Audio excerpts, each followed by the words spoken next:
Chief Apostle Marion M. Jones accepted her call to ministry and was licensed to preach the gospel in 1957 at the age of 18 under the Apostolic Faith Church of God Live On. After the death of her pastor, Minister Jones was appointed pastor of St. Mark Church of Deliverance by the late Bishop Edward D. Brockington of Holy Church of Deliverance in 1969. In 1972, against all odds, an African-American female minister purchased a beautiful church on 615 Washington Street in Portsmouth, Virginia. She was consecrated to the office of bishop in 1995 and affirmed an apostle in 2002. For more than 40 years, she touched hearts locally via radio and television ministry through the Words of Spirit and Life broadcast. She served over 47 years in leadership and produced many disciples and leaders. Chief Apostle Jones preached holiness, faith, and unwavering trust in God with immense boldness and understanding.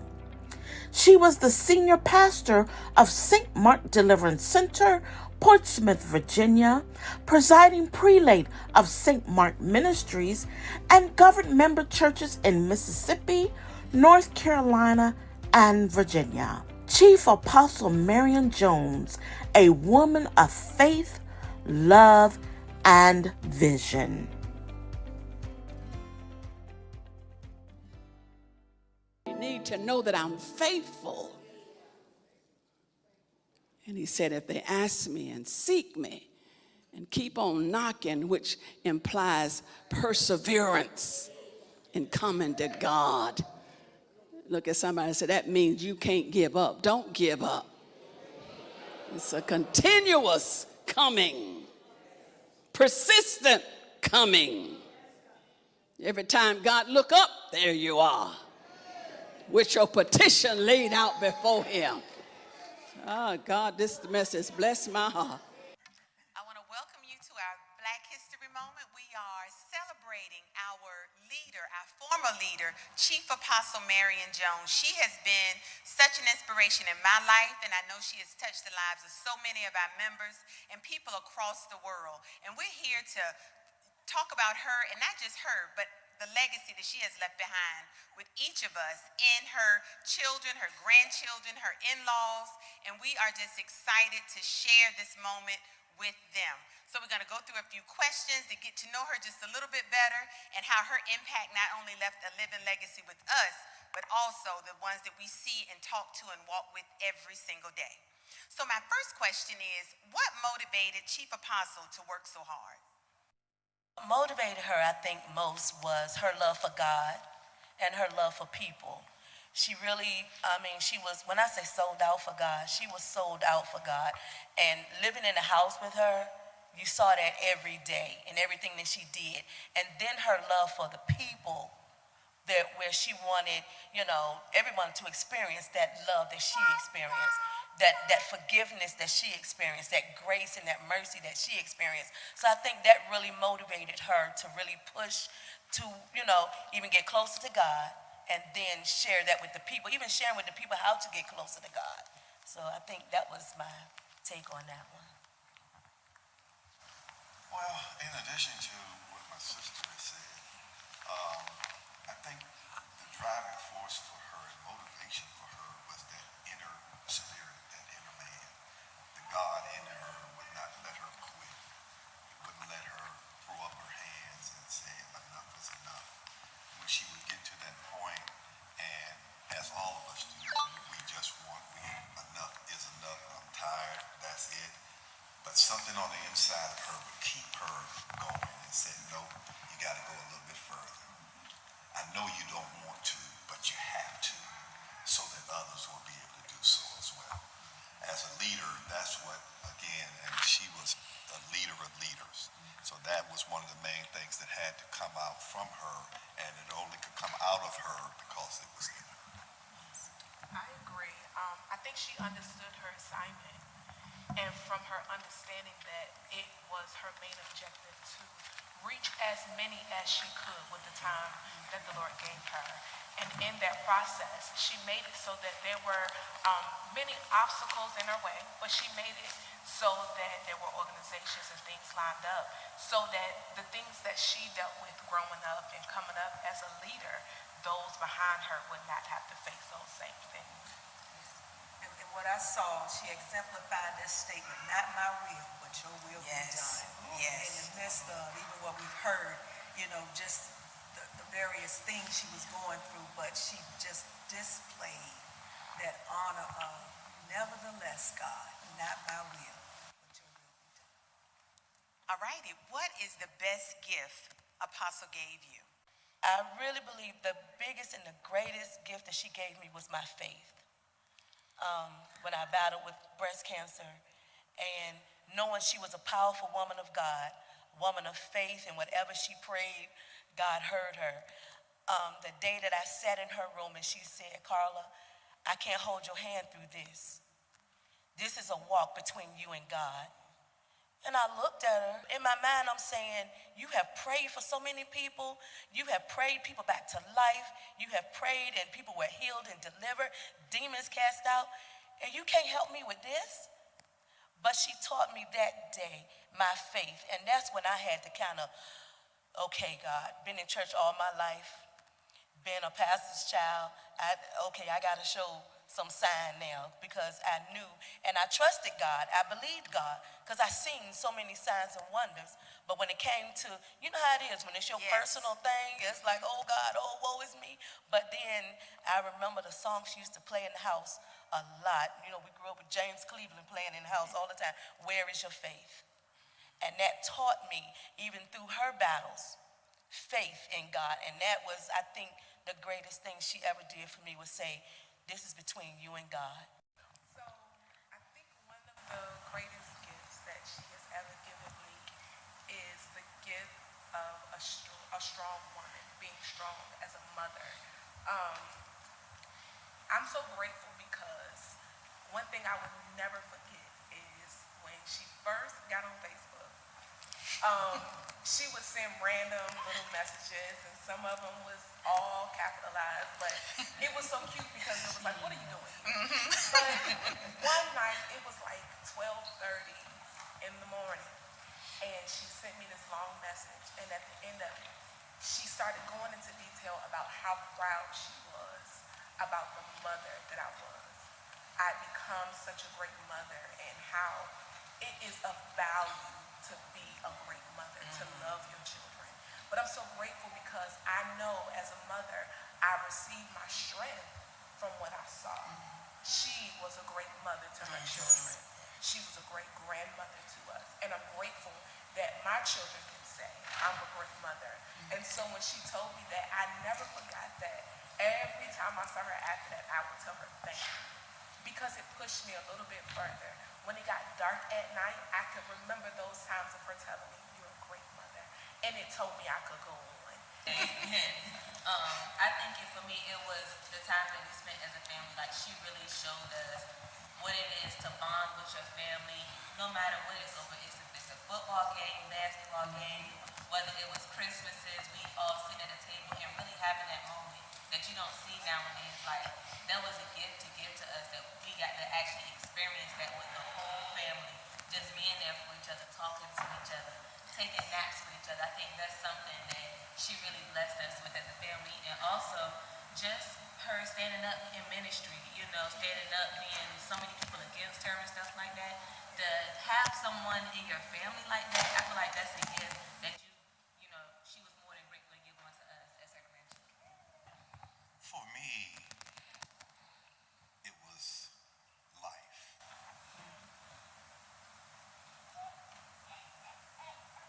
When the odds in her condition and circumstance were stacked against her, for her to have a child at a young age, unmarried, and the options that were there that she could have taken, but she didn't.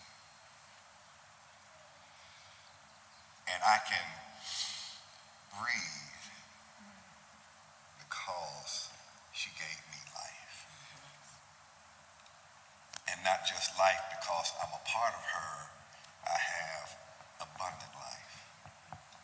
Because of the things that she went through and endured, and because of what was in her is in all of us. So we are seeds from the tree that gave us all life, and that more abundantly. Amen. For me, the greatest gift that she gave to me was when I was 12, and excuse me, she actually purchased everything that I wanted for Christmas and more. And that was the best Christmas I ever had. Wow. That was the greatest gift. Says the 12-year-old.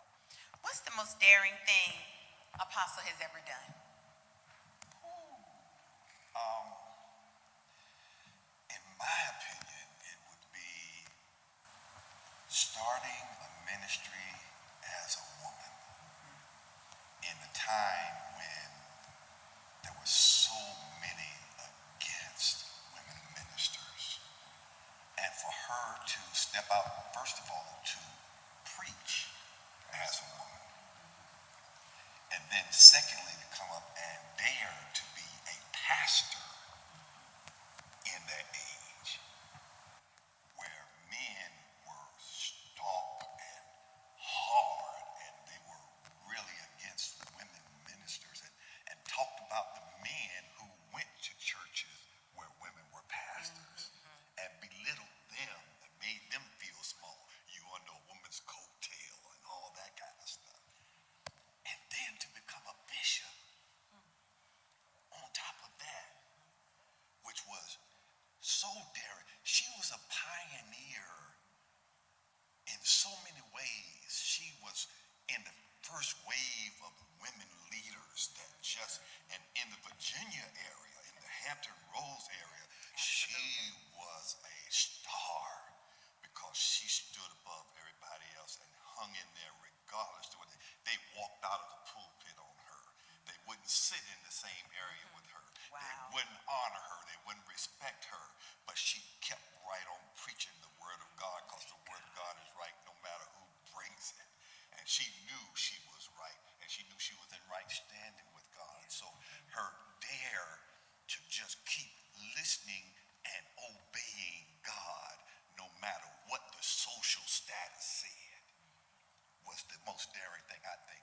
And I mean, that's what drives me to do the things I do because I know if she could go through and endure the hardness, really, as Paul said, as a good soldier. Amen. And she hung in there and could have quit, but she didn't. And she had all of us in mind while she was going through it. And I'm going to flip the script just a little bit. And I remember on one of our trips in the Bahamas, we got on I told her I wanted to ride the water paddle bike. And of course, she was afraid of water. If anybody know her, and much as she wanted to learn how to swim, she couldn't get her face wet. So we out here in this ocean, and God blessed the guys to help her to get on that bike, and we pedaling, and we got stuck, okay, on a rope. I had to get off the little pedal boat, go and pull the rope up under the thing, and when I say she was so scared, she was like, oh God, help my daughter, Jesus. Oh God, don't let my daughter drown now. Now I can swim, but she was just, oh God, help my daughter, Jesus. Oh God, Lord, help her, Jesus. And I'm sitting there, Mom, just paddle the boat. Stop praying and paddle the boat. Because, I mean, I guess she could have spoke to the wind to push us on in, but, but she didn't. She just sat there. So, and then I had to struggle to get back up there to help pedal us back to the shore. But it was so funny. So I think getting out there on that ocean, on that pedal bike, is that what you call it? That was a daring thing for her. And I don't think she would ever do it again. That's awesome. I think it's just, I guess it's hard for us as church members to imagine, and just people on the outside, that she had a life outside of bringing the word because it it was just so inner and so ingrained, and those messages would be like stepping on your feet. So I said, I know she ain't done nothing all week but prayed about me. And I'm sure there were other moments. And I was, that's just, I don't know if it's the word is relief. I think it's just reassuring to know that she was a real person. Because sometimes you don't always realize that when somebody is so strong in the faith. And then Lisa, I'm sorry. No. And if I can say this, when you said that, I remember when Tower Mall was open and Piccadilly was open. One of our newly saved members that saw her and was like, oh my gosh, she is just such a woman of God. And when I'm saying this, they're going to know exactly who they are. And they saw her sitting in Piccadilly eating. That was mind-blowing to them. Oh my gosh, she eats? They thought all she did was prayed and talk to God all day. And they stood there in the window like, she is eating chicken. Oh my God. It was like they could not believe this powerful woman who got up, and like you said, you would think she just prayed your name and talked about you all to God, but she did have a natural life. She was human. She was a mother. She was a friend, and she did eat and drink and do everything, go on vacation and, did all of that. But the woman of God that was in her always stood strong no matter where we went, because even the people overseas, they knew who she was. Not by name, but by the Spirit. Because as soon as we get off that plane, oh, Queen, come over here. And I'm like, what about me? I'm here. I'm a princess. They were like, no, we need the Queen. Queen, come on, Queen. And I'm like, and these people didn't know her from nobody. We would be in a restaurant and people would be sitting there, who's that lady over there? Because they catered to her. They saw the God that was in her. All they would see is royalty. So that was just amazing to me, to see that people that didn't even know she had a big church, didn't even know she was on the radio, didn't know she was on TV before, didn't know anything about her, but they saw something in her that they just, oh my God, who is this lady? And you just mentioned a couple of quite daring things. She was on PCE. I would be just as proud as a peach when her voice would come. Sheila was on it, and Apostle's voice would come. It just, even through the radio, you could just hear that God in her. What is Apostle's proudest accomplishment, or proudest moment? I believe she has several proudest moments. One I know is when she went and got her doctorate degree from Norfolk State. She was extremely proud of that because she did not feel that she was initially smart enough to get a degree from any type of college or anything. But when she got that, she was very proud of that accomplishment. Very proud of the accomplishment of starting her own church and then listening to God and coming over to Portsmouth, starting on was it Graham Street at first, and then Virginia Avenue, and then 615. 615 was a very proud moment for her because that was something that was totally God sent. Amen. Vision in Virginia Avenue, the vision that was given while we were in church, showing her the building. She knew nothing of it, but then sought it out and figured out, okay, it's on 615 Washington Street. And then to go to that building with not much money and not much whatever, and then to have the things work out the way that they did for her to get it.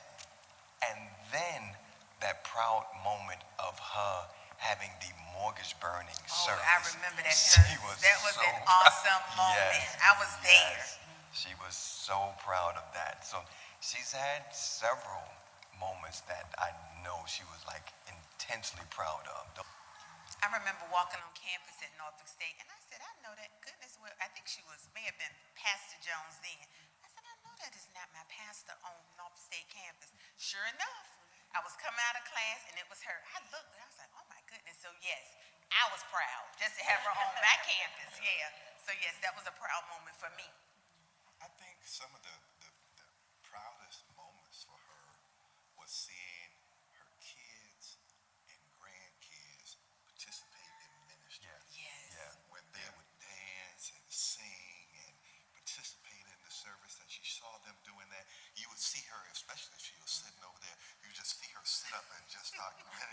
child. And no matter if you were messing up, it didn't even matter because, that's my grandchild up there. It was just one of those things. I think those moments for her were just the greatest times for her because those are my offspring, those are my legacy that I'm leaving here to be able to continue to dance, to continue to play, to continue to do the things they do. Sometimes it would make me nervous for, to go by the house on Sundays and have famous time. Oh Lord, I dance today, now I go. But I guess that was the humbleness in me for ministering, knowing the anointing that's in me, or, that made me go forth and dance so hard and not get tired. Because now I get tired, but I just feel like, her reassuring, girl, you did an awesome job. God really used you, and I miss those encouraging moments. I miss those. Keep going, no matter what people say. Keep in ministry, stay forth in ministry. Because I guess she seen something in me that I didn't see. And then those moments I would see it, I would get afraid. I would, okay, all right, well, I'm gonna keep going. I ain't the best person in the world, but she assured me and let me know, you got this, everything is okay. What do you want people to know about her, about Apostle Jones? Well, I know for me, growing up, one of the things that I used to just adore was when Saturday mornings, she would always fix pancakes. And those pancakes would be so delicious. One week, I forgot how old I was, but I was preteen, maybe 9. And I was like so upset about something that went on. And I was like, you know what? I'm gonna run away from home. Because I just don't want to be here anymore. And before I started packing my suitcase, I thought about those pancakes. And I said, no, it's not worth it. I'm not gonna go because I want the pancakes. I'll speak for my dad. I spoke with him recently, and he told me about a story I'd never heard before. And my dad is rough and feisty and always getting into something. And he told me about a story that happened when he was younger. And he had gotten into a fight at church. And he was waiting for his mom to scold him. He just knew, I'm gonna get a whooping, she gonna fuss at me, and she didn't. He was really nervous because he broke his thumb, like he had given it all he had. He said they fought for a long time. He said his dad made him hold his hand in the air. He said, I don't know why that thumb was in the air for so long and my finger was getting big and swollen. And my mama said, stop doing that to that boy. Stop doing that to that boy. We need to take him to the hospital. And he said he knew when he got home from the hospital, he was going to get in trouble. And so at the end of this story, my father got really quiet. And I'm like, are you there? He was like, yeah, I'm just thinking about how much she loved me. She loved me no matter what I did, no matter how horrible I acted, no matter what came out of my mouth. My mom loved me. And that story stuck out to him because he knew that her love covered him no matter how dirty he was, no matter what his sin was. He was her baby. I think one thing that it stands out the most to me was, and I want people to know, and it was alluded to throughout the thread of what we've been talking about, and that's her humanity. She was a real person. I came in kind of late into the family, circumstances and situations and things like that, but I'm here now. Yeah, you can't get rid of me. But one of the things that stood out to me was her love for sports, and she loved watching games, and she would get into the game so hard.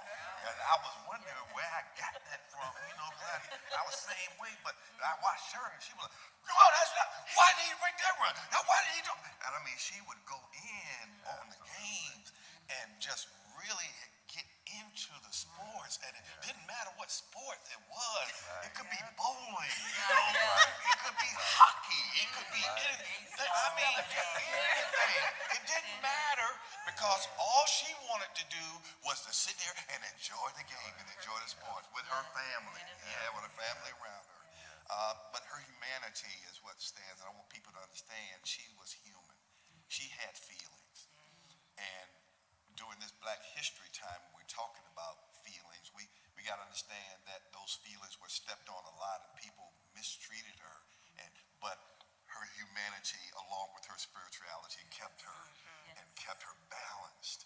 And she taught us to be balanced, to enjoy life, and not just be so holy, so heavenly minded we're no earthly good.